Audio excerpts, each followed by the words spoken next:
طبعا احنا في توقيع كتاب عالم النجوم. وطبعا معانا عضوة من أعضاء المؤسسة عندنا وعضوة في الجمعية معايا. تمام. نقول بقى اسمها الحقيقي الشيف ملك البحيري. تمام. المشهورة طبعا بالشيف رضا أو أم شهد بالأسماء بتاعتها عشان تبقى الأسماء كلها طلعت كلها معانا. ناخد رأيها في اللقاء الحلو ده والجمع الحلو اللي احنا فيه ده وتقول ملاحظها كده.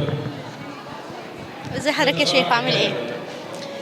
بجد يوم مميز، وانا اول مره اكون معاكم في توقيع الكتاب، ومبسوطه جدا بالتجمع. ناس كلها كويسه وناس متواضعه وناس جدعه، وطبعا الدكتوره دعاء نصر غنيه عن التعريف. طبعا فخوره جدا اللي انا معاها، واحنا فخورين طبعا ان انتم موجودين معانا وان شاء الله للاحسن والاحسن. ان شاء الله يا رب يا رب يا شيخ. ان شاء الله احنا عندنا لقاءات كتيره جايه ان شاء الله، وهنقول للعالم كلها ان اسكندريه موجوده واسكندريه هتعمل العظمه على عظمه. ان شاء الله ان شاء الله ان شاء الله. الله. تحياتي ليك يا شيخ. ليكي وبالتوفيق ان شاء الله. اللهم امين يا رب. نشوفوا الاعمال الجايه ان شاء الله مع بعض كلها ان شاء الله ونشاركوا مع بعض في حاجات كتيره لاسكندريه. ماشي يا شيخ، شكرا.